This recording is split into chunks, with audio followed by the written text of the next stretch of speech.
Buenas tardes. Continuamos con la sesión de la tarde, en este caso con la mesa número 4, en la que la primera ponente que tendremos hoy será María Mercedes Castellano Fariña, que es técnico en turismo, miembro de la tertulia de Amigos del 25 de julio, investigadora desde hace años de aspectos relacionados con la historia de Candelaria y Tenerife, y también investigadora de genealogía a partir de diferentes trabajos y jornadas públicas. Nos va a hablar de Castellano, un apellido guanche en Candelaria, y para ello tiene usted 20 minutitos. Muy bien. Buenas tardes. Esto es una, digamos, pequeña charla, duraba más, lo que he hecho es recortar todo lo que me fue posible y tuvo lugar poco antes del confinamiento en una jornada que se celebran en Candelaria, se llaman Jornadas Antón Guanche.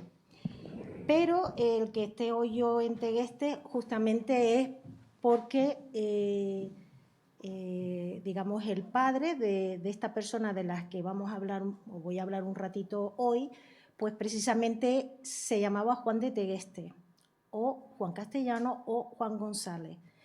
Y por avatares que todos no voy ahora a explicar, pues era esclavo, igual que Juan Castellano, su hijo, y de Catalina de Trujillo, que resultó ser uno de los fundadores de Candelaria. Y en el caso de mi familia, pues el que aporta el apellido, no solo por la vía paterna, sino también por la vía materna. O sea que el apellido a nosotros nos llega por las dos vías. Formaba parte de este trabajo que presenté hace años. He puesto, digamos, de donde he sacado mis fuentes, Archivo Histórico Provincial de Santa Cruz de Tenerife, las genealogías o manuscritos de Tomás Cruz García, Archivo Histórico Diocesano, protocolos de Sancho de Urtarte. También me he valido de la publicación de el compañero Elías Torres, agente forestal y también aficionado a la investigación genealógica en Candelaria, que hizo esa publicación de Gen de Candelaria, y los padrones de la Real Sociedad Económica de Amigos del País de 1779. Yo soy técnico en turismo, me he dedicado mayoritariamente en mi larga vida profesional a ser agente de viaje y guía de turismo, ¿no? En la actualidad compatibilizo con guía que llaman ahora de sendero, pues lo digo así porque es un nombre más largo, ¿no? Pero ya cuando yo no tenía ni siquiera 20 años, ya me animó un primo de mi padre, Buenaventura Pérez Pérez, que lo pueden encontrar ustedes sus publicaciones y sus investigaciones en la famosa ediciones que hacía el Centro de la Cultura Popular Canaria, ¿no?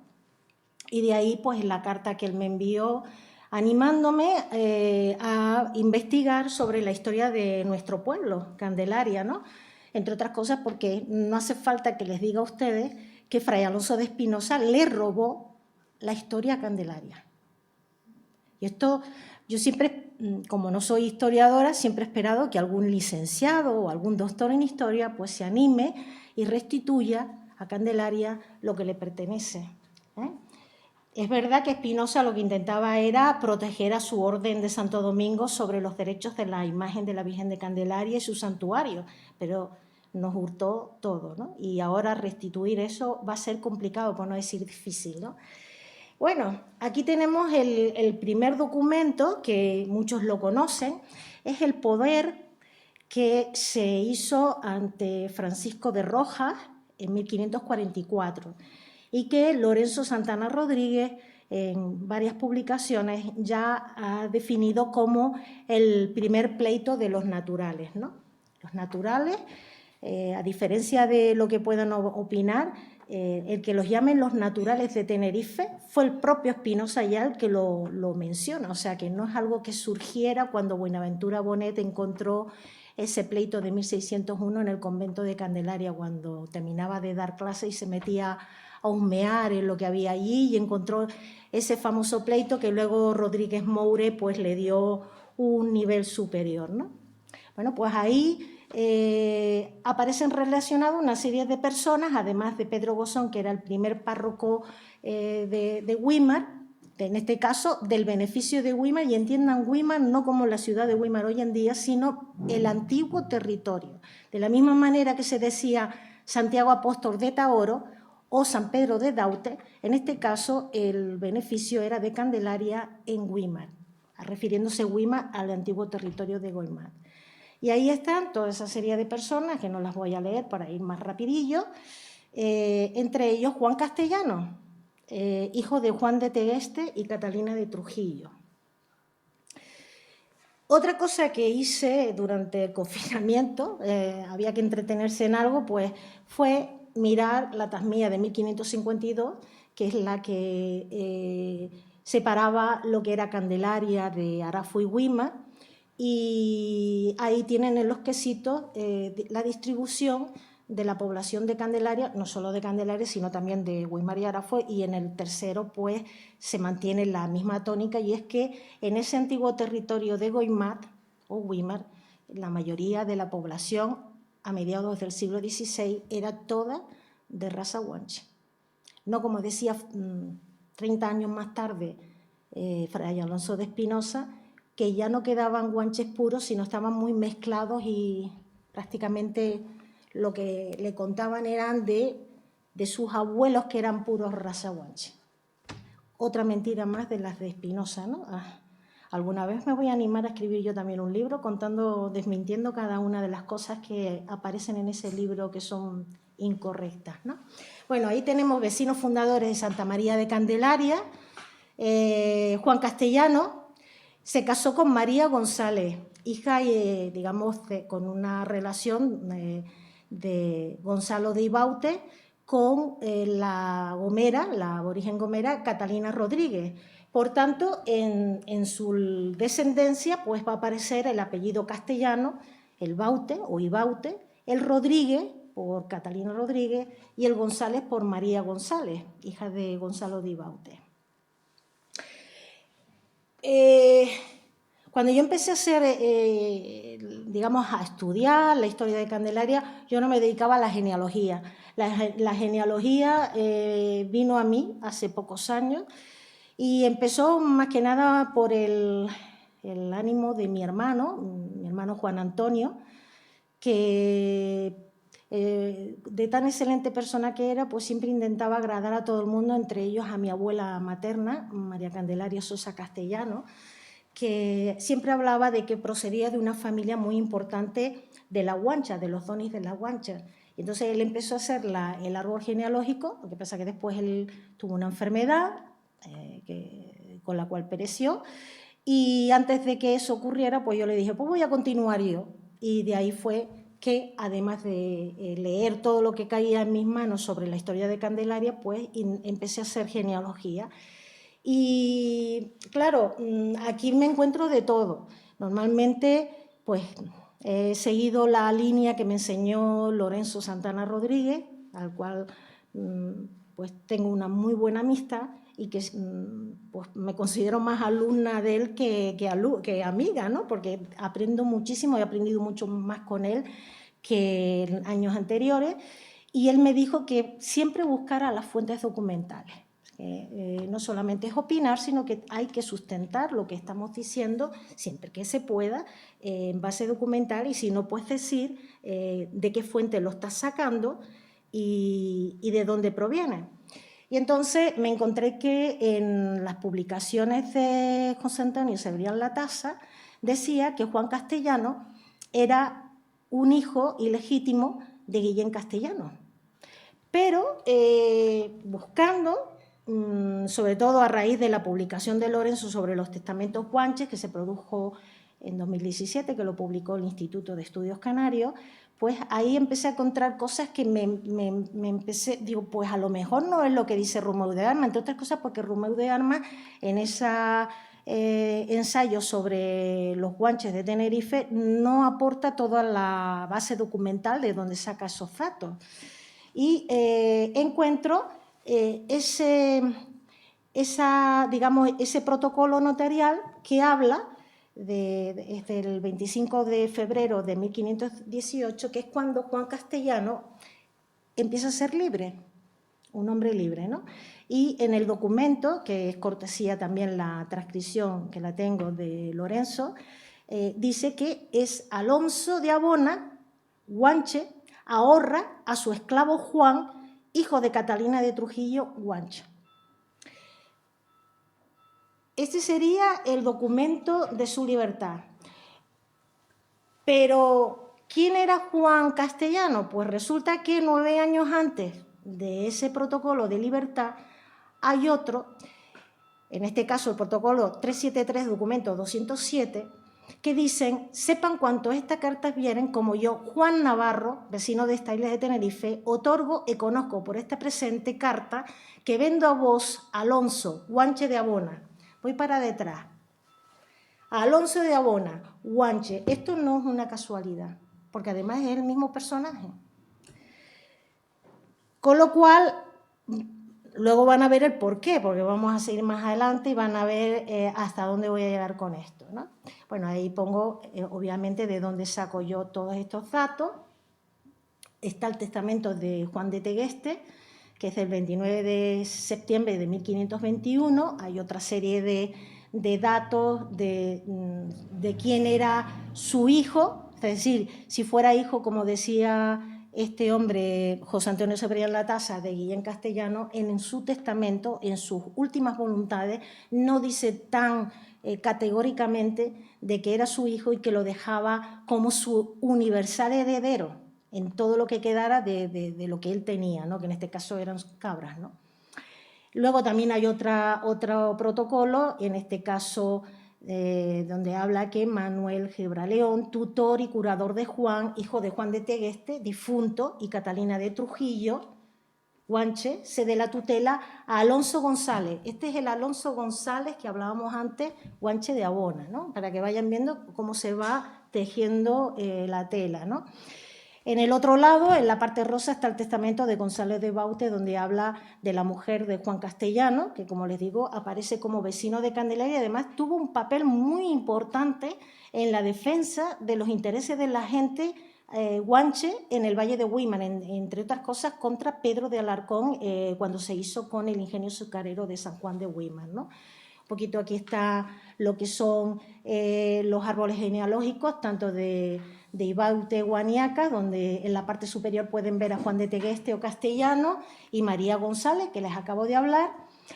Y el de la derecha lo pongo porque aquí van a aparecer otros dos personajes en esta historia, que es Gonzalo del Castillo, conquistador, que, como todos saben, tanto Viana como Espinosa dicen que se enamoró de Dácil, la hija de el Mensei Bencomo.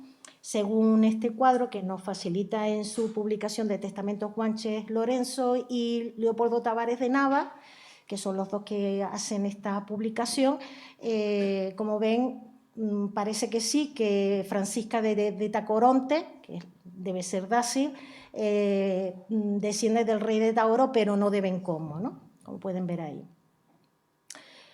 Aquí habla de, pues eso, de Juan de Tegueste, una serie de datos también de los protocolos de cuando es comprado, o sea, el día antes al que Juan Castellano, este fundador de Candelaria, tiene la libertad, la tiene su padre, 24 de febrero de 1518, ante el mismo escribano. Y ahí es dos personajes que son su hermano, que era un guanche libre, Alonso González, y Francisca de Tacoronte, o Francisca del Castillo, es decir, la mujer de Gonzalo del Castillo, que pagan unas 23 doblas que faltaban de las 60 que quedaban para pagar los ahorros de Juan de Tegueste o Castellano, que es el padre del que les digo en Candelaria. Bueno, esto es un croquis de los hijos, pero lo vamos a ver un poquito más adelante. Y aquí les comento que Juan Castellano, hijo de Juan de Tegueste y Catalina de Trujillo, casó hacia 1534 con María González, hija de Gonzalo de Baute y Catalina de Rodríguez, como les dije antes, y esto está sacado de los testamentos en los protocolos de Sancho de Urtarte, Él lo hizo el 8 de agosto de 1578 y ella el 24 de abril de 1574, ¿no? Y aquí tenemos a los hijos de su larga descendencia. Hay uno que no sea porque está roto, no se sabe, y ahí pueden ver que está Fernando de Baute, Rufina Castellano, María Morena, Roquesa Castellano, Crisóstoma Rodríguez, Juan de Baute. Muchos de ellos murieron incluso antes que sus padres. Esta es la parte más importante de la ponencia que di yo en las jornadas de Antón Guanche, y ahí pueden ver, en parte azul serían, digamos, conquistadores o colonizadores, y en parte rosa o roja pues serían los que tienen raíz guanche, ¿no? Hay alguien muy importante para poder entender todo esto, y tenemos pues a Guillén Castellano, que era conquistador, regidor, que tiene hijos con Elvira Sánchez, dueño, o sea, Guillén Castellano es el dueño de Juan de Tegueste o Castellano. Su yerno, Pedro López de Villera, está casado con la primogénita de Guillén Castellano. Pues resulta que hay un documento, que además lo sacó Francisca Marrero, que dice que tiene unos esclavos alzados que se llama Enofca, Catalina, mujer de Enofca, y su hijo. Por otro lado, tenemos a Gonzalo del Castillo, que es conquistador, casado con Francisca de Tacoronte, que son dueños de Francisco de Tacoronte, que luego más tarde va a ser conocido como Francisco López de Villera, que este va a ser un personaje increíble, que yo me gustaría que alguien hiciera alguna investigación porque se lo merece, ¿no? Llegó a aprender a leer y escribir, e incluso hizo de su puño y letra el testamento de su mujer, Francisca de Tacoronte. Gonzalo del Castillo entrega a Francisco de Tacoronte, a su buen sirviente o su buen esclavo, por Enofca, al yerno de Guillén Castellano. O sea, yo tengo un esclavo dócil, buena gente, Francisco de Tacoronte o López de Villera, que es cuando al pasar al yerno toma el apellido de López de Villera, y lo intercambia por uno que está en el monte alzado. Seguimos, pues tenemos que Gonzalo del Castillo, a su vez, en el siguiente movimiento que hace, compra a Catalina, mujer de Enofca, y a su hijo por 23.000 maravedíes, el 8 del 11 también. O sea, pueden ver que el protocolo es el protocolo 177, folio 15, vuelto, y a continuación hacen la compra de Catalina, la mujer de Enofca, y su hijo, que estaban alzados. Luego, posteriormente, Ana Gutiérrez, que es la hija de Guillén Castellano, seguramente porque ya su marido ya no estaba en todas sus condiciones mentales, consiente el trueque y la compra en unos protocolos que aparecen reflejados el 3 de diciembre de 1505.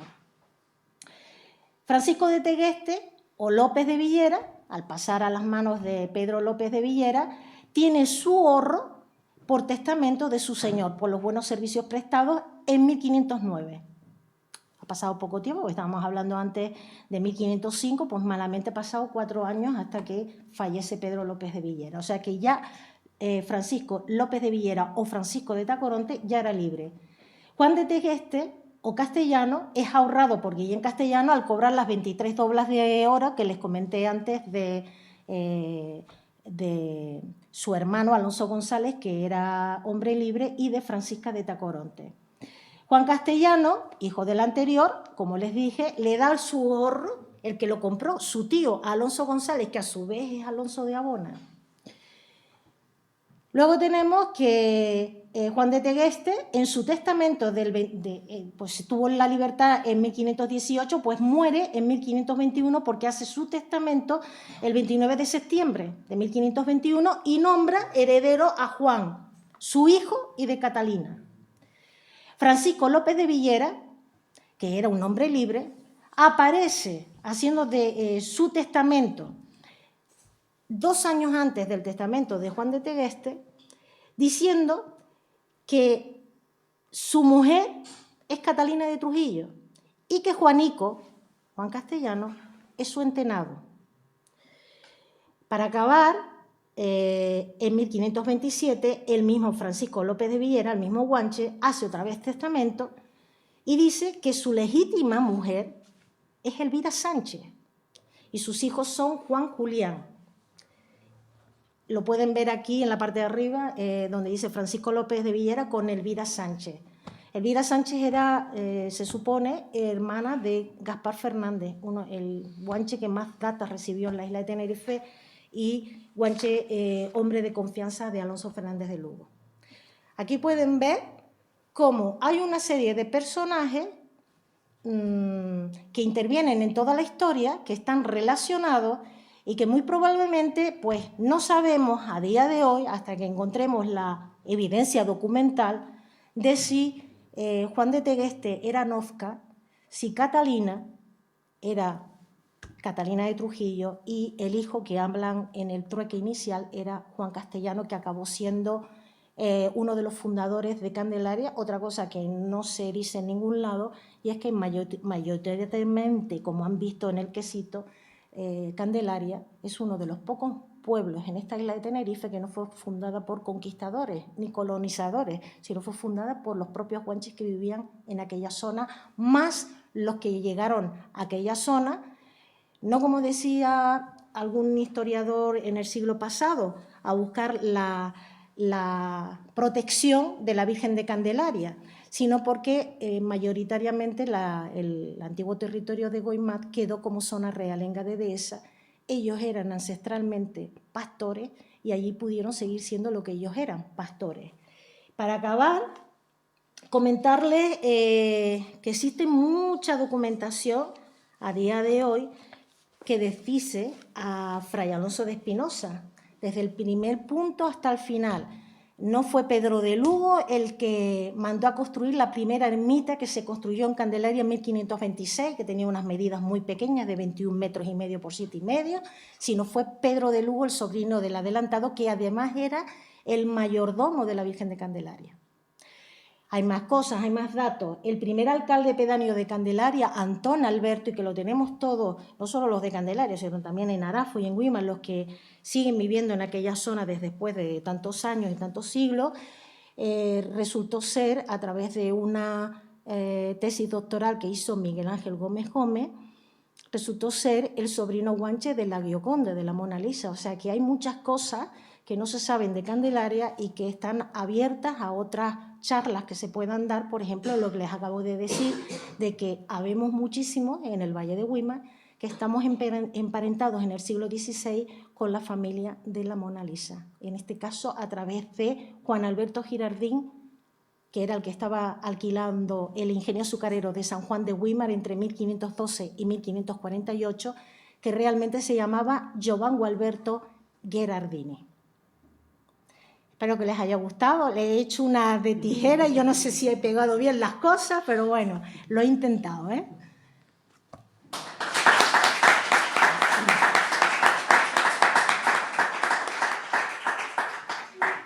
Muchas gracias, Mercedes. Ahora, siguiendo la tónica de las mesas anteriores, dejaremos el debate para el final y antes de nada debo disculpar la ausencia del siguiente ponente, de Francisco Báez, porque por motivos personales en último momento no ha podido asistir. Así que el siguiente ponente de la tarde va a ser Francisco Brian Cabrera Alonso. Así que, por favor.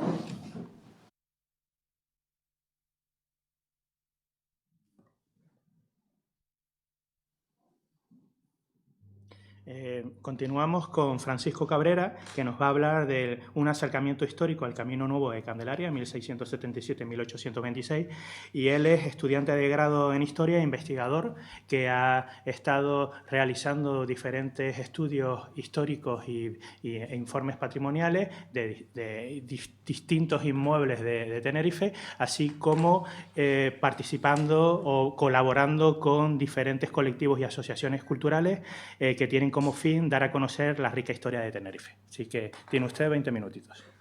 Gracias. Bueno, en primer lugar, gracias al comité organizador por dejarme participar en esta jornada, y lo que vengo a realizar aquí es un trabajo que ya viene tiempo dándose en el pueblo de San Miguel de Geneto por dos colectivos de los cuales ya hablaré, y es un trabajo de recuperación de lo que se conoce como el denominado Camino Nuevo a Candelaria. Las dos fechas, las fechas que vemos aquí, en el año 1677 y el año 1826, son las cronologías en las cuales se desarrolló este camino vinculado a la advocación de la Virgen de Candelaria, y la imagen que ven a su derecha corresponde a la hacienda de uno de los personajes de este pueblo, el comerciante Bartolomé Castrejón, un personaje vinculado al comercio americano, especialmente con el puerto de Campeche, en el Virreinato de la Nueva España, y que tiene también vinculación a la Virgen de Candelaria. Bueno, aquí vemos otra perspectiva de lo que era la hacienda de Bartolomé Castrejón, en la cual residió y murió.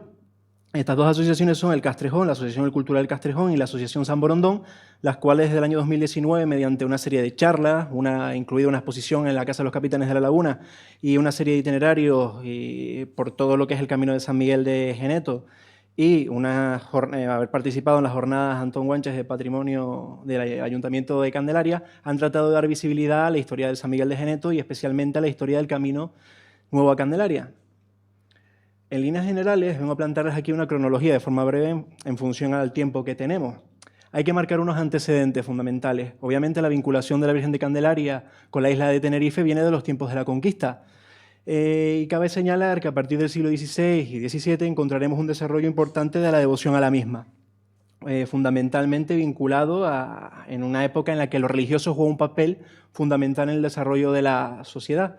Encontramos referencias a las traídas de la Virgen por el denominado como Camino Viejo a Candelaria, que es el que conocemos todos y que desde noviembre de 2008 es declarado bien de interés cultural por varios municipios, entre ellos Candelaria, El Rosario. Y este camino comienza a perder peso, sobre todo a partir de la segunda mitad del siglo XVI. Encontramos constantemente en la documentación quejas al cabildo de la isla, fundamentalmente vinculadas al mal estado en el que se encuentra el camino. Esto tiene que ver fundamentalmente con su orografía, a una serie de corrimientos de tierra, y generalmente encontramos quejas de habitantes de la zona que suelen tener accidentes, sobre todo en la zona de la Cuesta de las Tablas, por las cuales también transitó el Camino Nuevo, y por eso llegamos al año 1677. Aquí juega un papel fundamental un personaje histórico, es el obispo Bartolomé Jiménez, el cual, mediante una iniciativa, trata de promover que la Virgen transita a partir de ahora por el Camino Nuevo, conocido como el Camino de Geneto. Este camino ya existía en la época de la conquista, era el Camino de Geneto, y por su iniciativa y con ciertos acuerdos que tuvieron con el cabildo, y decidieron trasladar a la Virgen ya por ese camino. En 1677 es el último año en el que la Virgen de Candelaria va por el denominado como Camino Viejo, y en la vuelta ya transita por lo que es actualmente el barrio lagunero de San Miguel de Geneto. A partir de aquí encontramos una serie de traídas vinculadas a lo que me parece interesante que plantea Luis Cola Benítez, el que fuera cronista oficial de Santa Cruz, en su libro Bandera Amarilla, vinculado a las epidemias en general, a las calamidades que azotaron Canarias durante el antiguo régimen. Estas calamidades fundamentalmente pueden ser, como ya comentamos, desastres naturales, epidemias, ataques piráticos y corsarios, que jugaron un papel fundamental en el desarrollo de la sociedad en este tiempo y que generalmente influyen en la mentalidad de la población, como ya comentaba, en la que lo religioso se presenta como la solución de todos los males que azotaban a la sociedad. En general, estas primeras traídas que se dan entre 1680 y 83 están vinculadas a las carestías de agua y a las malas cosechas que se estaban dando en el entorno. En 1705 encontramos una traída interesante vinculada a la erupción que tuvo lugar en el Valle de Güímar del volcán Las Arenas, y en la cual hay una anécdota que hemos encontrado recopilando documentación. Se coloca a la Virgen en el castillo de San Pedro, la fortificación que protegía el santuario de la Villa Mariana del convento de Candelaria, y se decide colocar a la Virgen en el castillo de San Pedro para ver si esta obraba el milagro por la noche y detenía la erupción. Una similitud a lo que encontramos hace un par de años con la erupción de La Palma, en la que los propios vecinos también, siguiendo esta tradición, colocaron a la Virgen a ver si la erupción de La Palma se detenía. Al ver que obviamente la erupción no se detuvo, decidieron trasladar a la Virgen por el camino hacia la laguna para que ésta estuviera a salvo. Fundamentalmente seguimos encontrando una serie de traídas que están bien documentadas, y encontramos aquí la de 1749. Esta la recoge José Ancheta y Alarcón en el diario que trabajó y publicó el investigador Daniel García Pulido, y aquí encontramos una figura dentro de los regidores, que es la figura de los regidores de fiestas. Estos personajes están vinculados al desarrollo de todas estas actos ceremoniales y están vinculados a su desarrollo. Ancheta Alarcón tiene una serie de reuniones en el Cabildo en la Laguna y parte a la Casa del Cabildo de Candelaria para, junto a los frailes del convento, iniciar los preparativos para traer a la Virgen a la ciudad de La Laguna. Describe perfectamente el trayecto del camino, que nosotros hemos corroborado a través de la documentación que ya posteriormente les plantearé, y en líneas generales Seguimos con la traída hasta la de 1771. Esta la documentamos gracias a lo escrito por Gabriel Román, el cual actuaba, en este caso, en esta traída, como regidor de fiestas. También encontramos otros personajes, como la figura de Fernando Rodríguez, el cual era diputado del Común, también diputado del Común de fiestas, y tras una reunión que celebran en la iglesia de los Remedios, junto a los clérigos de la ciudad, también se trasladan y van describiendo día a día, durante más o menos varias semanas, igual que podíamos seguir la documentación es muy parecida al diario de José de Ancheta, cómo son los actos. Realmente nosotros no tenemos el objetivo de analizar esto de forma tan cuadriculada, sino lo que realmente queremos hacer es dar a conocer la historia del camino y los personajes que interactúan en ella. En 1789 ya se inicia lo que es el seguimiento del camino vinculado a la Virgen de Candelaria, con el famoso incendio que sufre el convento de este espacio de Candelaria, y a partir de aquí la traída se da por ese incendio en el cual consiguen salvar la talla original y es llevada al convento de La Laguna, uno de los conventos de La Laguna. En este caso se inicia una serie de pleitos que están bien documentados entre el convento de Candelaria y el de La Laguna, reclamando constantemente la traída, la devolución de la Virgen de Candelaria a su lugar de origen. En 1826 ya encontramos la última referencia al camino, realmente está vinculada al famoso aluvión que tiene lugar en este año, el cual acabó por destruir el convento y se perdió la talla original, y también destruyó el castillo de San Pedro y generó un montón de desperfectos a lo largo de toda la isla de Tenerife. En cuanto al trazado del camino, en líneas generales el camino de Nueva Candelaria se inserta en el Pago de Geneto. Si atendemos a la tesis de Francisco Báez, inserta Geneto en el siglo XVI en la comarca de La Laguna junto a otros espacios. Geneto, nosotros hemos documentado que está bien delimitado por dos barreras naturales, una es el barranco Santa María de Gracia y otro es el barranco Hondo. Esas dos barreras naturales limitan el espacio. Teniendo varias charlas con Fran, creíamos que el espacio era mucho más grande, pero ya encontramos que la zona de los valles, que es la posterior a la que se encuentra el barranco de Gracia, ahí ya no encontramos referencias a la toponimia de Geneto. Pero a lo largo de todo el camino y en todos los núcleos de población sí encontramos referencias como el sobradío de Geneto, Taco en Geneto, incluso las ermitas que se insertan en este contexto están vinculadas a Geneto. Todo esto recogido en la documentación del Archivo Histórico Diocesano. Un ejemplo de ello son las tres ermitas que marcan el camino, que son los ejes fundamentales por el cual la Virgen transita. Una de ellos es la ermita de San Miguel de Geneto, creada a comienzos del siglo XVIII por dos personajes, uno Salvador Lesur de la Torre, beneficiado de la Iglesia de los Remedios, y Juan Jansen, un comerciante flamenco de finales del siglo XVII y principios del siglo XVIII, los cuales en la fundación de la ermita dejan claro que es, por un lado, para que los propios vecinos de la zona puedan rendir culto, y también para apoyar a los peregrinos que iban hacia Candelaria. Luego también encontramos la ermita del Pilar y la ermita de San Isidro, que estamos documentando, y también encontramos que estas se insertan en el ya mencionado Pago de Geneto. También seguimos encontrando referencias a la extensión de este espacio, incluso en el siglo XIX, según los pleitos que encontramos en el Archivo Histórico Provincial, en el fondo del Juzgado de La Laguna. Y encontramos constantemente litigios por propiedades y todas las insertan en este espacio. Este mapa realmente corresponde al año 1907, es un mapa militar realizado posiblemente a través de las pérdidas de las últimas colonias en América y se generó ese run por topografiar todo el territorio de la isla de Tenerife. Este sería el camino de Candelaria y aquí tenemos lo que se conoce como el barranco de la Pescadora. Todo esto sería el camino de San Miguel, también conocido como el camino Nueva Candelaria.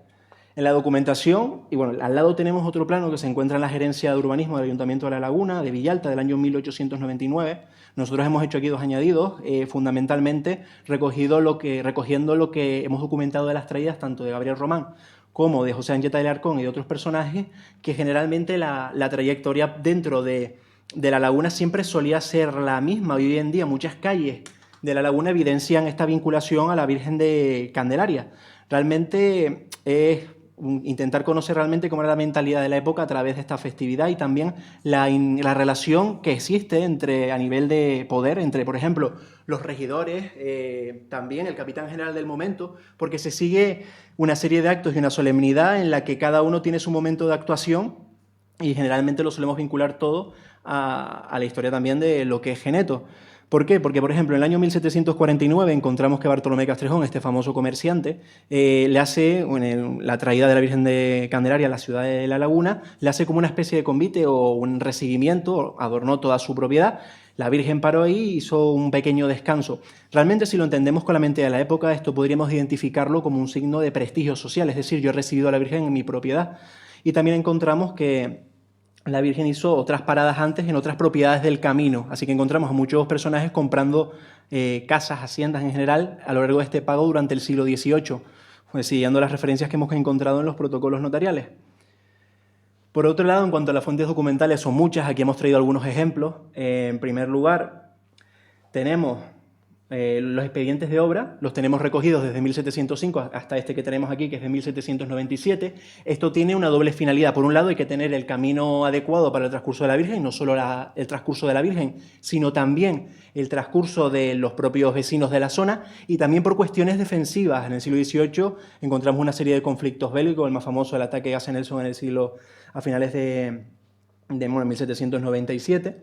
Y cabe señalar que en el caso de los expedientes de obra, que como comentaba, los tenemos desde incluso antes del siglo XVII para esta zona, vinculadas al Camino Nuevo a Candelaria, que siguen el patrón desde la laguna hacia Candelaria. En las obras, generalmente, que esto tiene un interés para los genealogistas, actuaban los personajes, los propios vecinos de la zona, eran los que actuaban en las obras, y generalmente los alcaldes pedáneos eran los que trataban de recopilar o alistar a estos personajes para que participaran en estas actividades de mantenimiento del propio camino. Estos expedientes de obra también nos ayudan a conocer cómo era ese trayecto, es decir, por dónde pasaba. También nos ayuda a entender cuáles eran las zonas más afectadas del camino, a cuáles se les hacía más hincapié. Había momentos en los que estaban semanas o incluso meses arreglando ciertos tramos. También es que muchas veces no tenían dinero para poder llevar a cabo estas obras. Y en este caso corresponde a las obras que realizan en la altura de Candelaria en 1797. Y uno de los personajes que firma es José Bautez Santo, que era capitán de milicias de Candelaria, y uno de los personajes más trabajados por Octavio Rodríguez, cronista oficial del municipio. Por otro lado, también encontramos la correspondencia. Esta es una carta de Luis Pablo Ramos, alcalde real de Candelaria, el cual manda una carta al Cabildo con el objetivo de que éste inicie actividades para arreglar el camino, especialmente el camino de San Miguel, el camino nuevo a Candelaria, pero también otros caminos como el camino que va a Igueste de San Andrés o incluso el camino que va a Güímar. Cabe señalar que la correspondencia la encontramos en distintos fondos familiares. Nosotros hemos consultado principalmente el Fondo Montañés del Archivo Municipal de La Laguna, la correspondencia del Fondo Arroyo Clavijo del Archivo Histórico Provincial, alguna referencia que hemos pillado en el Archivo Zárate Colgan también de ese mismo archivo. Y luego también encontramos otras referencias como son los acuerdos del Cabildo, los cuales hemos extractado desde 1677 hasta 1826 aproximadamente, incluso un poco antes, finales del 18 más bien, vinculadas a las solicitudes de arreglo del camino o las traídas de la Virgen que eran anunciadas en los acuerdos, y luego encontramos otra documentación que complementa todo esto en el Archivo Histórico Diocesano, generalmente en el fondo del Convento de Santo Domingo o también en el de la Catedral cuando se configura en el siglo XIX. En este caso es una referencia en 1774, no se aprecia, pero hace mención la necesidad de arreglar el camino el camino de San Miguel, el camino Nuevo Candelaria, porque hace mención de que es uno de los caminos más transitados en la isla de Tenerife en ese momento. Por otro lado, aquí vengo a hablarles ya en general a una serie de referencias que encontramos en el camino, más bien más vinculadas al patrimonio, porque el objetivo de este trabajo es tratar de declarar bien de interés cultural o dotar de cierta protección al camino nuevo de Candelaria. Cabe señalar que aquí tenemos una serie de fotografías de inmuebles. En la actualidad hay documentados aproximadamente 30 inmuebles que tienen cierto valor.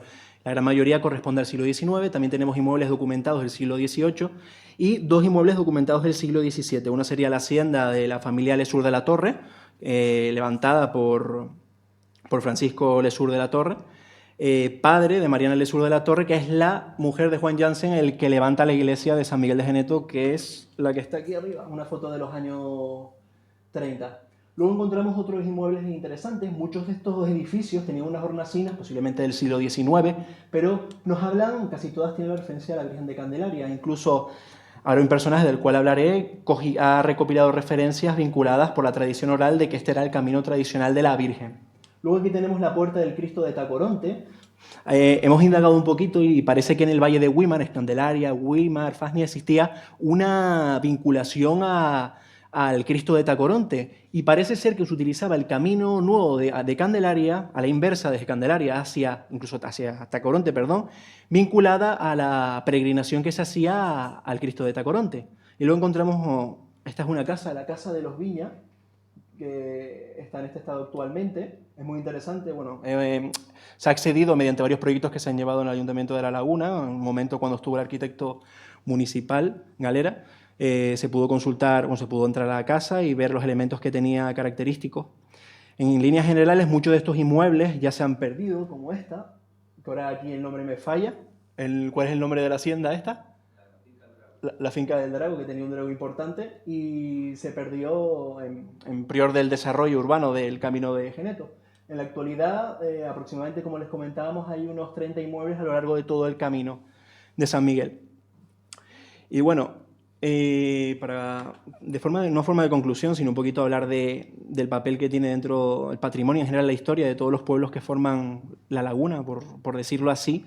En cada pueblo encontramos a personas interesadas por recuperar el patrimonio histórico. Algunos los hacen de mejor o peor forma, pero intentan dar a conocer la historia de su pueblo. Este es un personaje, Paulino de la Rosa Marrero, un personaje del siglo pasado, murió en 2011, que se interesó a lo largo de la vida por recuperar la historia del Camino de San Miguel de Geneto, haciendo referencias a personajes de los años 30 y tratando de reconstruir la historia de sus habitantes a lo largo del siglo XX, con referencias al siglo XIX. Su hijo, Paulino de la Rosa, recuperó todos los testimonios que este hombre fue sacando a lo largo del vida y mediante una investigación histórica publicó un libro vinculado a la historia de San Miguel en la primera mitad del siglo XX. A forma de valoración, agradecemos sobre todo a la hora de desarrollar este trabajo al personal de los archivos, el Archivo Histórico Provincial, el Archivo Municipal de La Laguna, el Archivo Municipal de Santa Cruz, el Archivo Histórico Provincial de Las Palmas de Gran Canaria, y también a las personas que están interesadas en este proyecto, porque la finalidad de todo esto, a finales de año, sacaremos una publicación vinculada a la historia del camino y a los personajes que actúan sobre el mismo, junto a otros personajes como Daniel García Pulido, entre otros investigadores. Esto ha sido todo y no sé si me voy bien de tiempo. Muy bien, perfecto. Gracias.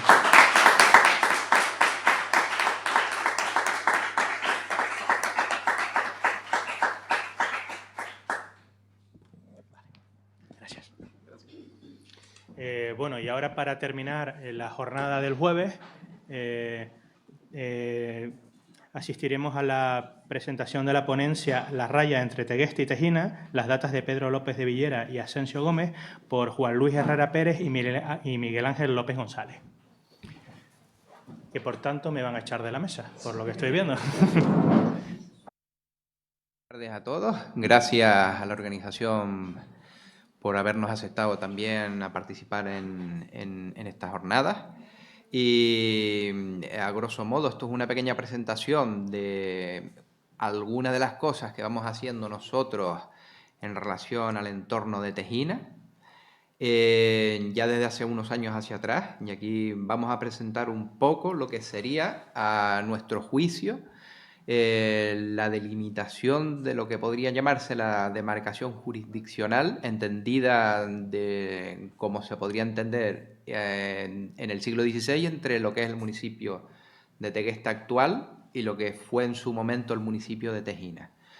Para ello hemos contrastado la información a través de diversas escrituras en protocolos notariales, etcétera, etcétera, y información topográfica y accediendo al propio terreno, para contrastar los datos que íbamos extrayendo de esas escrituras.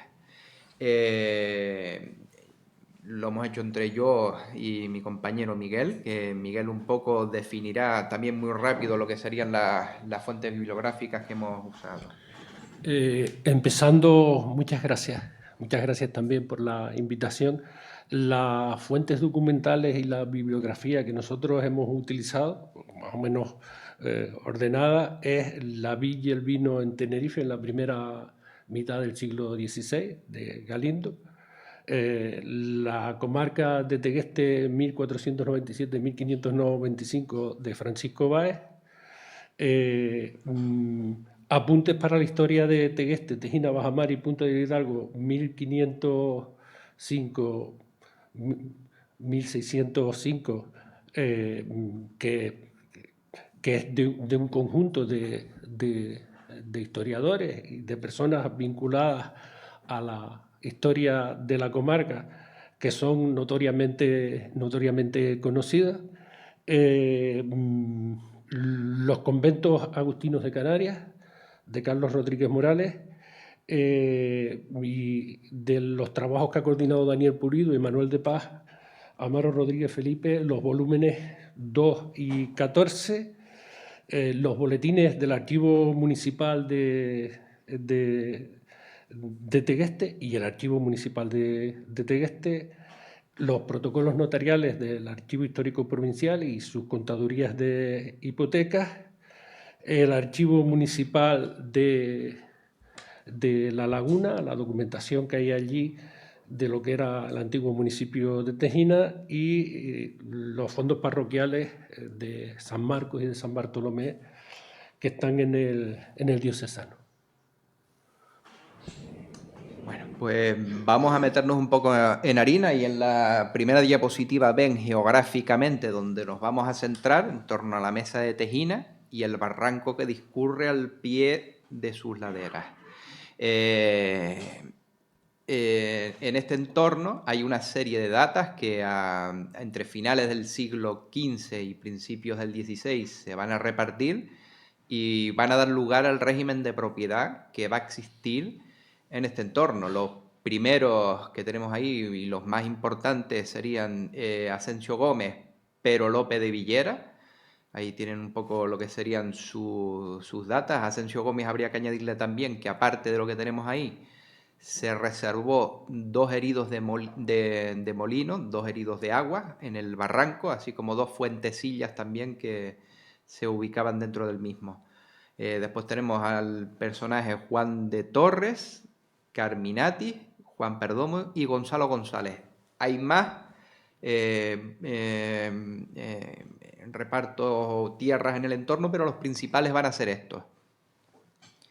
En la primera introducción de personajes ajenos a lo que fue este reparto, acontece ya muy pronto, precisamente por los mismos repartidores. Asensio Gómez en 1511, por ejemplo, mete a los frailes agustinos al hacer una serie de donaciones de parte de sus tierras.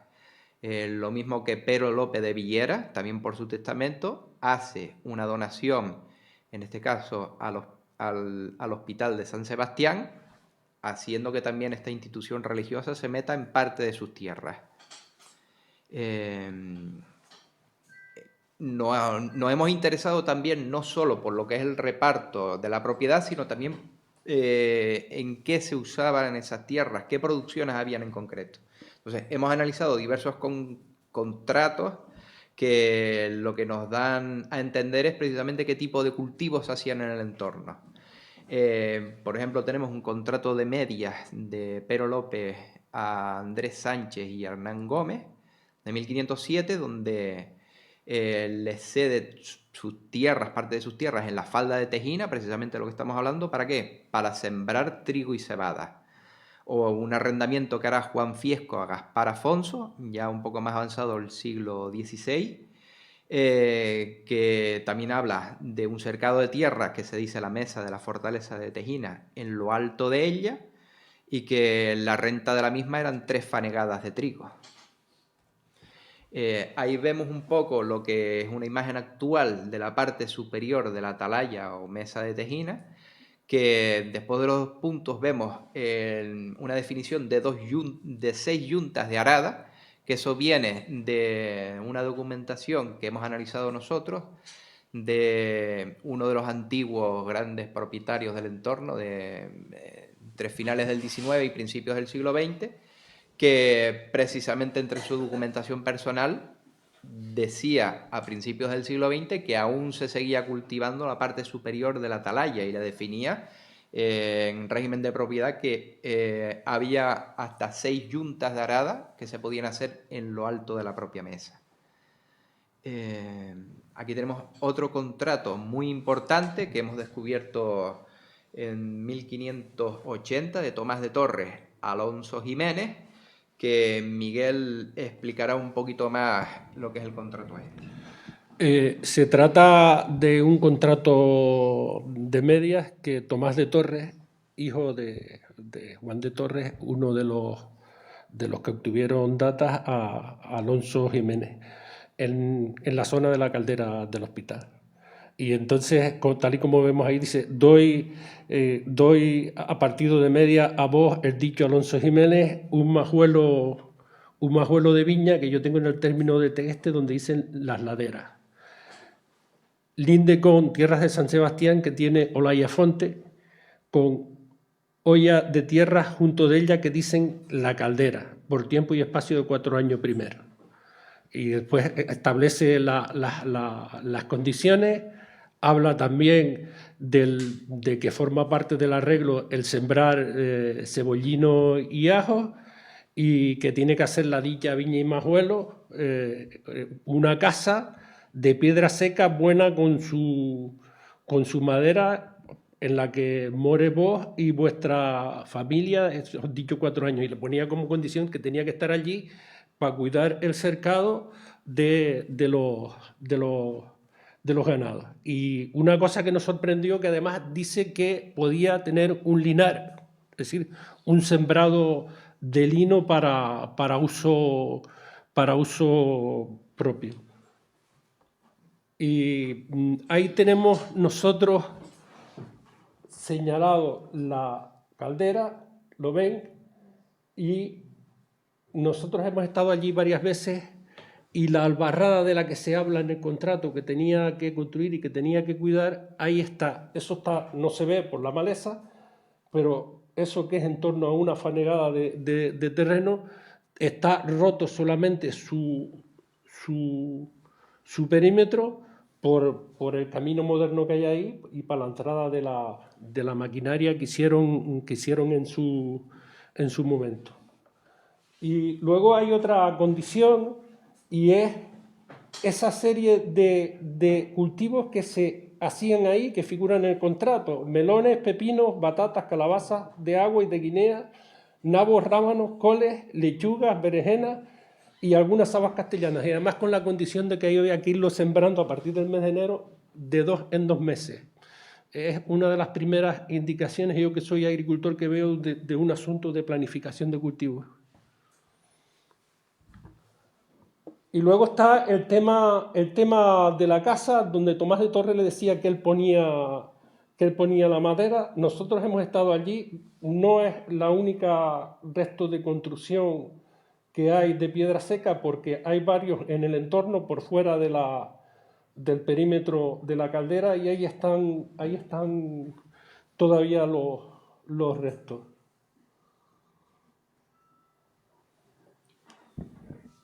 La siguiente escritura que tenemos, esta es ya de Tomás de Rivas, una venta que le hace a Juan Fiesco, de finales también del siglo XVI. Es prácticamente la más antigua que hemos encontrado donde se define el término agua de Dios, tal como lo expresa en esa escritura, y a partir de ahí lo vamos encontrando ya de forma regular en muchas otras escrituras. Él lo que dice es que le vende una tierra donde dicen el agua de Dios, que sus linderos son cuáles: la corriente del agua desde el nacimiento del agua, que dicen el agua de Dios, hasta unas toscas que están arriba de otra agua, que dicen el chorrillo, donde está un laurel, y de las dichas toscas cortando derecho arriba a el llano, que dicen del Gomero. Nosotros hemos ido al barranco, hemos detectado un naciente de agua que creemos, y esa es nuestra hipótesis, que es lo que ellos denominaban agua de Dios. En el entorno también se aprecian toscas dentro de la linde del propio barranco. Hay una zona que también se llama el Chorrillo, en la parte inferior del propio barranco. Otra escritura que también tenemos de finales del siglo XVI, que explica lo mismo. Es un tributo, en este caso, de Baltasar Hernández a Lázaro Gómez. Él dice que le va a tributar una tierra donde dicen las laderas de Tejina junto al agua de Dios. Linda por arriba, una paredilla de través que hizo Alonso Jiménez. Estamos hablando del Alonso Jiménez que estuvo haciendo lo de la albarrada dentro de la caldera del hospital, lo que vimos anteriormente. Por la parte de abajo un barranquillo que va a dar al Barranco Grande y linda con Pedro García. Y de otro lado otro barranquillo y tierra que nosotros tenemos. Asimismo, deben dejar una vereda por donde se pueda ir una bestia cargada libremente de servicio del agua, que dicen de Dios, tanto para él como para sus medianeros, su tributario, Lázaro Martín. Esa es la escritura que a nosotros nos indica que lo que está en la topografía actualmente como el naciente, y está allí un sistema de recogida de agua que es evidente, ese es el sitio del naciente del agua de Dios. Nosotros hemos ido situando las distintas escrituras y los distintos tributos en el territorio en relación a otros documentos, y nos indica que la fuente del nacimiento del agua de Dios es ese lugar que está en la zona que conocemos en el grupo de los belloteros, que está más pegado a Tejina, para que nos entendamos. Como dice Miguel, aquí si nos acercamos a un mapa topográfico actual, los términos se ven ahí reflejados. Hay una zona donde denominan a día de hoy Fuente del Naciente, al lado, por debajo, la caldera del hospital, Olla de Mederos, la fuente de Tejina, otra de las fuentes que tenemos aquí, el Chorrillo. Esta es una ortofoto de las más antiguas que existen de la zona del año 64, en la cual hemos identificado la zona. Esto es lo que comentaba Miguel de la zona de los belloteros, lo que es el naciente estaría aquí, la caldera, la zona de los dos barranquillos que menciona la escritura, entendemos nosotros bajando, el chorrillo que estaría al fondo del barranco en el otro lado, y esta es la otra fuente de Tejina que está por la parte inferior. Esta es una foto antigua también del catastro, que más o menos lo que hacemos es identificar los mismos hitos en el territorio. Esto sería la parte de atrás de la atalaya. Es la... Bueno, nosotros hemos analizado en documentos y en escrituras desde el siglo XVI, y aparecen tres términos que se repiten, que se vienen a expresar en el acta de deslinde del 46, que es un documento que está en el archivo municipal de Tegueste, y básicamente los términos, pues la atalaya, el salto de la vieja y el lomo de la cruz. Y constantemente a lo largo del tiempo en las escrituras, sobre todo en lo que es, digamos, el acervo documental de lo que es el vínculo de los Porlier, pues se repite muy a menudo.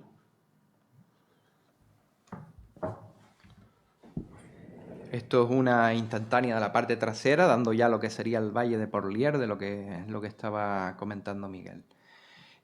Aquí tenemos una pequeña ubicación, a grosso modo, lo que sería la situación original de las datas del principios del siglo XVI, de los distintos personajes donde estarían situados. Aquí explicamos un poco, a grosso modo, lo que sería una evolución que va habiendo de la propiedad, según se va fraccionando y determinados personajes se van haciendo con la propiedad para irla aglutinando. Tenemos Esteban de Mederos por un lado, Amaro Rodríguez Felipe por el otro, ya una vez que le compra a los propietarios los Saavedra, a las hijas de Diego Felipe Saavedra, y entonces iría adquiriendo la parte superior de lo que es el barranco. Aquí localizamos un poco a grosso modo donde estarían estos distintos propietarios. La parte inferior donde está la bajada hacia el barranco por Tejina, y la parte de la ladera. Lázaro Piñero estaría por esta zona, y la zona de Almanza, Fiescos, etc. Tenemos también, nos ha parecido interesante mencionarlo dentro de la fundación, del vínculo de Esteban de Soberani, que expresa de una de sus tierras, que es la Mesa de Tejina, y donde vemos linderos de los personajes que estamos hablando: Juan de Mederos, Diego de Saavedra, etc. Ahora nos vamos a regir por lo que sería determinada documentación que ya a partir de finales del siglo XVII empieza a determinar lo que serían las demarcaciones jurisdiccionales entre Tejina y Tegueste. Lo más antiguo que existe en este sentido es un deslinde parroquial que a iniciativa del cura Juan Afonso de Torres y Mota, en 1699, solicita que se haga ya la división de su curato, que él hasta ese momento regía los dos curatos de Tegueste y Tejina, y lo que se determina como división del mismo es lo que aparece ahí.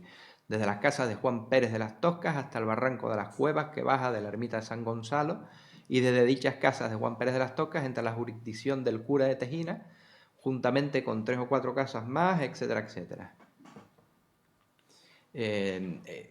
Dentro de eso, una de las piezas claves sería localizar dónde se situaría exactamente la casa del famoso Juan Pérez de las Toscas, que a la fecha tenemos una ligera orientación, pero no sabemos exactamente cuál sería el lugar.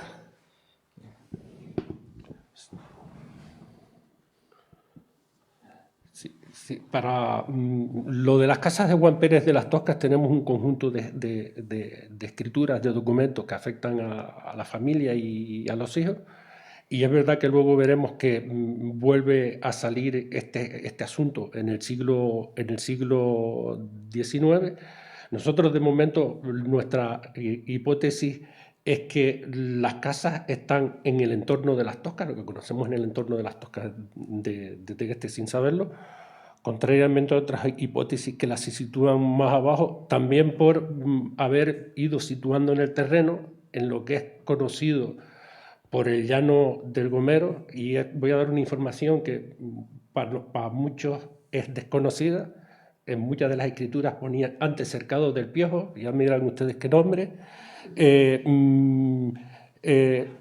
y es un asunto que nosotros nos damos por cerrado y nos invita a que en el futuro trabajar lo que es la zona desde el punto de vista del trato sucesorio y de las escrituras desde el punto de vista territorial, lo que es el llano del Gomero, e intentar situar exactamente las casas de Juan Pérez de las Toscas. Llegamos aquí a una escritura que la localizó Miguel en su momento, donde empezamos a determinar lo que en ese momento se denominó la raya que separaba Tegueste de Tejina. Esta es una escritura de venta de Juan Hernández Crespo a su hermano, en 1743, donde dice que el terreno está donde llaman Agua de Dios, que está entre la raya de Tegueste y Tejina, que linda por el pie, etcétera, etcétera. Esto comparamos el deslinde que se hizo en 1951 y tienes los mojones principales que nos interesaba. El 35 está localizado en el barranco. La cueva de los Crespos que se menciona dentro de esa escritura también la hemos localizado un poco. Sí, nosotros, porque nos acaban de sacar la tarjeta amarilla, sí. Nosotros, para ir concluyendo, hemos hecho una cinta entre esta escritura de 1743 y el acta de deslinde del año 51. Y hay una coincidencia en el mojón 35, que está justo un poco más arriba de lo que es el puente de la variante, puesto que la actual propietaria y su familia nos han dado un testimonio de que efectivamente la cueva estaba allí, la cueva se vino abajo, en la foto, si la puedes poner, se ve que hay una depresión claramente, y como nos sacaron la tarjeta, faltaban un par de cosas, aquí concluimos.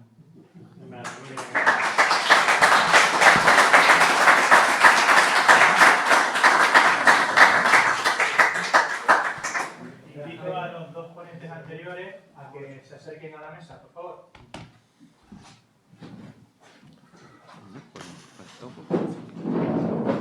Un poquito más para que traigan los cuadros.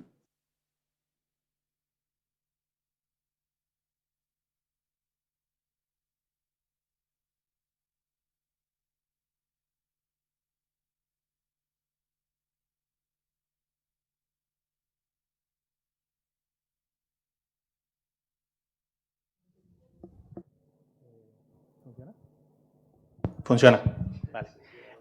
¿Alguien tiene alguna pregunta para empezar el debate? Que espero que sea largo y tendido hasta las 10 de la noche. ¿Sí? Venga. Gracias. Mi pregunta es para Fran. Con respecto a los bienes inmuebles, ¿no?, que están a lo largo del camino nuevo, para poder estudiarlos o para poder acceder, ¿es necesario pedir un permiso al ayuntamiento? Y si fuese así, ¿hay algún plan por parte del ayuntamiento para proteger y conservar esos bienes? ¿Se me escucha? Sí. Hay una lista del Cabildo que recoge los inmuebles dentro del camino que tienen cierto valor y hay que conservar, creo que es de finales de los años 90. El Ayuntamiento también tiene recopilada parte de esta referida lista, o sea, con varias valoraciones. En cuanto al estudio de estos inmuebles, los hemos pillado en base a la documentación, es decir, en el Archivo Histórico Provincial, en el Fondo del Juzgado de la Laguna, hay muchos pleitos por herencias vinculados a los inmuebles y por línea general, como hemos ubicado quiénes son los personajes que vivían en estos inmuebles, sabemos de qué casas se tratan y hemos partido poniendo a lo largo del camino varios vectores para saber los linderos, es decir, el camino está claro, tiene propiedades por arriba y por abajo, pero hemos puesto varios puntos claves. Uno podría ser la casa de Bartolomé Castrejón, que ocupa mucho espacio y hemos seguido la pista a los propietarios desde que este personaje fallece en la primera mitad, bueno, realmente en los años 50 del siglo XVIII, y los pleitos que hay con sus herederos y cómo van heredando o pleiteando los herederos vinculados a, por ejemplo, a esta propiedad. En la actualidad, por ejemplo, el caso de esta hacienda ya no existe, en su lugar hay una urbanización, pero sí hay varios restos alrededor de ella que nos hablan de esta hacienda. Después también hemos marcado otro punto clave, que es la ermita de San Miguel, la cual alrededor de ella, en función a los linderos que encontramos con la propia ermita de San Miguel, vamos ubicando las propiedades, como es el caso de la casa esta que tenían Juan Jansen y Mariana Lesur de la Torre en San Miguel. Después también en los padrones, también vamos ubicando a los personajes, sobre todo los padrones del siglo XIX y también los padrones del archivo diocesano, o incluso en estas referencias a los pleitos, a estas referencias a las obras que hay en el siglo XVIII, pues vamos intentando colocar a los personajes donde más o menos hemos visto que están viviendo. Obviamente no hemos conseguido ubicarlos a todos porque son 300 años, pero sí tenemos referenciados en mayor medida a los personajes vinculados a los inmuebles más importantes. Espero haber respondido tu pregunta. ¿Alguna otra consulta? No me creo que ningún especialista en genealogía no vaya a entrar a debatir. Sí. No voy a hablar de genealogía, pero sí tengo dos preguntas para lo del camino y la otra en cuanto a la raya. Veo que llaman la caldera del hospital. ¿Sabe por qué ese topónimo del hospital a lo que viene? Y en cuanto al camino, me gustaría saber, el camino nuevo, hay un tramo ahí que me pierdo, por lo que estuviste explicando, que es desde, digamos, la antigua Mataasno, cuando llega a la Cruz del Humilladero allí en el cruce del Tablero, ¿por dónde subiría hacia lo que es hoy el camino de Geneto? ¿Subiría por el Tablero para arriba? Por, no sé. Realmente pasaría a la zona esta de... Bueno, primero si quieres que respondan ellos la... Vamos a ver, en la documentación del siglo XVI ya se cita como caldera del hospital y la razón es doble, porque en todo ese entorno normalmente había pagos por distintas razones a los agustinos, ¿sabes? Había que pagar algún tributo. Y la otra es porque esa forma parte, ahí en la ladera del Agua de Dios, nosotros pensábamos, vamos a ver, está Juan de Torres por arriba, Juan de Torres por abajo y en medio Lope de Villera. Y lo que es Lope de Villera forma parte de la cesión de la mitad de sus propiedades al Hospital de San Sebastián. De ahí la nominación del topónimo. Y en cuanto al camino, la zona del Tablero, saltarías ya al Sobradillo. O sea, realmente Partiendo desde la laguna pasamos todo el camino de San Miguel, luego llegamos a la zona del Sobradillo. Obviamente por el desarrollo urbano todo el trazado se ha perdido, en San Miguel sí tenemos varias referencias. Luego en Candelaria, cuando dimos la charla en las jornadas de Antón Guanche, la compañera Mercedes nos comentó que había un tramo del camino en Candelaria que sí se conservaba, pero más o menos se va difuminando. Los puntos claves, como comentábamos antes, eran las 3 ermitas, que en cierta medida siempre sabíamos que pasaba por ahí, porque lo recogen tanto Ancheta, la documentación general, Gabriel Román también lo recoge. Generalmente paraban en la ermita de San Isidro porque la gente no quería bajar a Candelaria, generalmente por la orografía, o sea, nadie va a bajar hablando mal esa pechada, decidían quedarse en la ermita de San Isidro y desde ahí ya todos se incorporaban a la traída hacia la laguna. No sé si hay... Hola, buenas tardes. Felicito a todos los ponentes y a la ponenta por las charlas que han dado. Yo quiero hacer 2 preguntas, una a María Mercedes y otra a Luis Miguel Ángel. Me es indiferente. Bueno, lo de Juan Luis y Miguel Ángel es más que una pregunta, es una apreciación. Ese documento donde ustedes localizaron el topónimo de Agua de Dios más antiguo, tienen 2 opciones, o lo publican o me lo pasan. Es bastante antiguo, es 1582, entiendo, ¿no? No, vamos a ver, ahí hay que hacer una apreciación. Hay una escritura de 1576 que para referirse al sitio dicen el camino que nos lleva a, que es referida a un arreglo, una venta, un tributo aquí, en esta parte de aquí arriba, la que nosotros llamamos de los Fiescos, lo que conocemos nosotros por la finca de Naranjo, o del naciente, porque hay 2 nacientes, aquel de abajo y este de aquí también se llama naciente. O sea que ahí tenemos un problema nominativo. Pero No, la escritura está en los protocolos que están digitalizados. Ajá. Es más, está referenciada porque dentro de la bibliografía que he utilizado en el libro que se presentó el año pasado, de Apuntos para la Historia de Tejina hasta la Punta, por gente que incluso algunos de ellos están presentes aquí, el ESMI y el compañero de Bajamar, pues son cinco personas sobreconocidas. Está citada esa escritura y nosotros allá vamos trabajando desde hace tiempo. O sea que la fuente la tiene. Y por lo que entendí, el naciente de Agua de Dios estaría en la ladera, no en el barranco ni mucho menos, sino en la ladera. Nosotros hasta haber estudiado estas 3 escrituras, porque la deducción es de 3 escrituras, pero hay una que dice, que además figura también la referencia de ella en las contadurías de hipoteca, que cuando empezamos a situar las propiedades y vemos el territorio y lo que hay allí, porque hay un estanque, más arriba hay un depósito de recogida sí. y encima está la fuente. Digo, bueno, pues yo creo que es el momento de empezar a decir que aquello es el naciente del agua de Dios. Eso es muy interesante, desde mi punto de vista. Me parece muy interesante. Y el documento también, ¿o no? Muy interesante.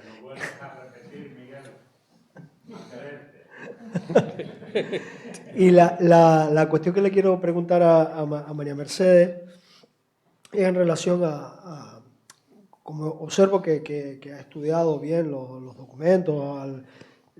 La pregunta es, en las cartas de ahorramiento del siglo XVI, si usted detecta, observa, se ha percatado o puede afirmar, o es una pedrada mía actual, no lo sé, si entre los guanches que ahorran a los guanches es mayoritario, y si detecta usted a la hora de leer esos protocolos y esos documentos cierta solidaridad grupal, étnica entre ellos a la hora de darse las cartas de ahorramiento, porque ciertamente algunos esclavizan a otros, pero es muy minoritario, entiendo yo, frente a las cartas de ahorramiento que se otorgan unos a otros. Y me gustaría que me lo diera, porque yo estoy con otra compañera haciendo una cuestión relativa a esto, pero me gustaría saber su opinión al respecto. En eso tienes razón, y no solo eso.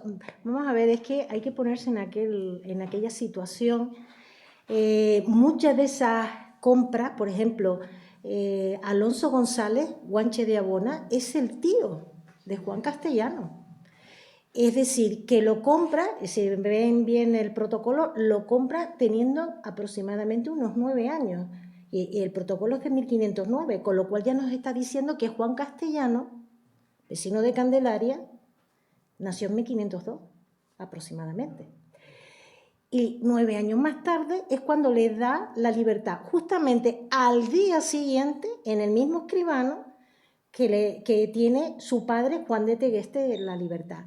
Eso es, si te pones a mirar los distintos horros de muchos guanches, efectivamente, es que el pleito de los naturales viene a ser justamente una defensa étnica como raza, y en este caso basado en el tema de la Virgen de Candelaria, que el mismo documento de Francisco de Rojas, que nos publicó Lorenzo en 2015, viene a sacar a la luz, defendiendo de que, pues, en este caso era un apoderamiento para evitar que los dominicos, que habían recibido el santuario en 1530 de aquella manera, pues que de ahí vienen todos los rollos que han tenido el mismo Pinos, pues fue una entrega tan irregular desde el punto de vista de la Iglesia, que ni ellos mismos estaban seguros. El otro día estaba haciendo yo incluso una visita que hago en la iglesia de Santa Ana, normalmente los lunes, para ayuda de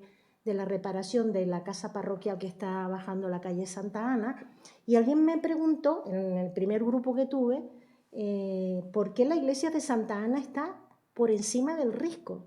Es que si leemos la data que dio el Cabildo a la Orden de Santo Domingo para que no se fueran de Candelaria, porque hasta ellos mismos estaban dubitativos de que la entrega había sido legal.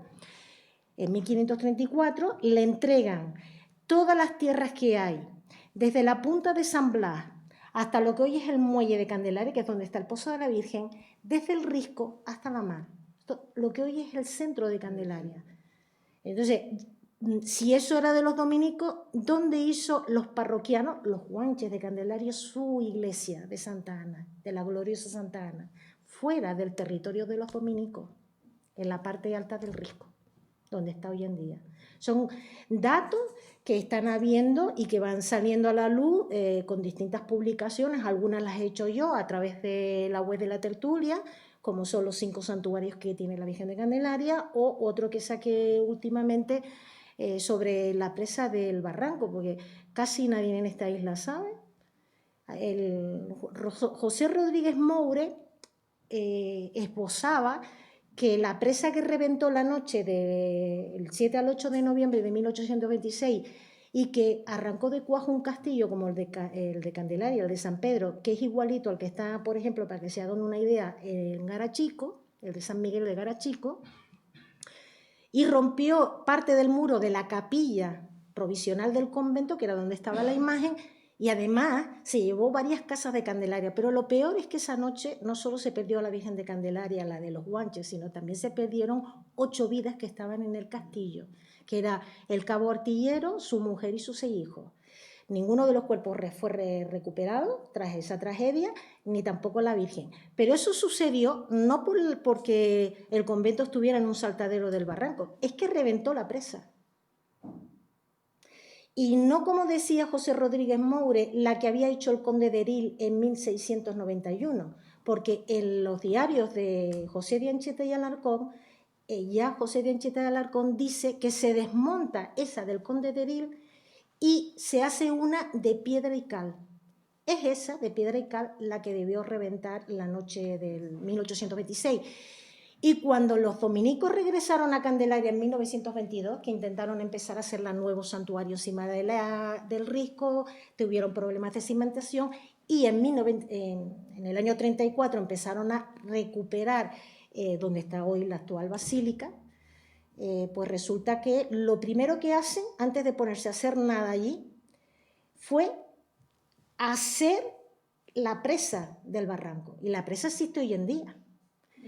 Y además con el indicativo de que como se hizo en plena República Española, y ustedes saben que era laico el Estado, pues y allí pusieron los dominicos que aquello lo habían pagado ellos. Todo eso está rectificándose porque, ya te digo, en la publicación de José Rodríguez Moure, él dice que la presa que reventó fue la del Conde de Eril, que no fue otra, ¿no? Entonces, incluso en el trabajo doctoral de Miguel Ángel Gómez Gómez hay un apartado que habla muy bien sobre la participación de Juan Castellano y de otros guanches en la defensa de los derechos de los guanches de Candelaria, de Arafo, frente a Pedro de Alarcón, que, entre otras cosas, que esto es una cosa que a mí me llama mucho la atención. Yo, por mi trabajo de guía de turismo, utilizo mucho los escudos heráldicos de los pueblos para explicar, porque suelen contener mucha historia sobre cada lugar. El de Candelaria, Pamás-Irri, justamente es la escenificación del relato de Espinosa, o sea, que lo tenemos por todos lados. En el de Güímar se ve al medio un brazo con una armadura y un brazo natural, como de ese supuesto hermanamiento que había entre el Mensei de Güímar, o Güímar, si es que se llama Bañaterbe, y Alonso Fernández de Lugo, algo que no se sostiene si vemos el documento que se encontró en el Archivo General de Simancas, donde es un acuse de recibo, para entendernos, donde Alonso Fernández de Lugo ya en 1495 está solicitando permiso a los reyes católicos para vender al Mensei de Güímar y a todos sus súbditos por no haber cumplido los pactos de paz, por ejemplo. Entonces, hace falta pues empezar a hacer una limpieza en esta historia y de una vez pues sacar a la luz lo que acabas de decir, porque en esa tesis doctoral lo dice muy claro, cómo se expulsa a los pocos guanches que habían en Güímar, en las cuevas de Guasa, del barranco de Guasa en Güímar, cómo se expulsó a todos ellos y de qué manera, que si lo cogía de un brazo, lo sacaba de la cueva y cogía a Pedro de Alarcón del brazo, lo paseaba por dentro de la cueva. Son unos detalles bastante interesantes. Como pueden ver, durante todo el día, el siglo XVI, y yo creo que empezó a diluirse tras el acuerdo que hubo en el último, digamos, en el pleito, no último porque el pleito nunca acaba y no ha acabado. Yo me gocé un pleito hace 2 años, para que vean que el pleito de los naturales no ha finalizado. A lo mejor, si me da alguno, les explico en qué consistió. Y así la gente lo sabe porque nadie se enteró. Yo lo sé porque retransmitía para Turismo de Tenerife la ceremonia guanche según el relato de Espinosa y me lo gocé. Entonces, todo este tipo digamos, de confrontación quedó un poco disipada cuando en 1601 se llega a un acuerdo donde los naturales de Candelaria, los guanches, tenían hasta un bastón. Buenaventura Boner lo nombra, el bastón de los naturales, y dice cómo es, y que dice que él lo llegó a usar. Y ese bastón era pues el típico de una procesión, donde el que llevaba el bastón pues veía a alguien en la calle y le iba y le tocaba para que cogiera las andas. Yo creo que el pleito no es sobre quién cargaba a la Virgen de Candelaria, sino, como dice en uno de sus artículos Lorenzo Santana Rodríguez, la Virgen de Candelaria era lo único que les quedaba como pueblo y como raza de su libertad. Y utilizaron a la Virgen de Candelaria, no porque fueran más católicos que los europeos, como un símbolo aglutinador de etnia y de lucha contra los vencedores. Y nos vemos mañana a las 9 de la mañana con... Ah, perdón, ¿a qué hora es? A las 10. Esto ya no es como antes, ¿eh? Lo siento mucho, pero ya el cambio de nombre ha implicado muchas cosas, ¿eh? Pero bueno, en fin, muchísimas gracias por su asistencia y nos vemos mañana a las 10 de la mañana. Gracias.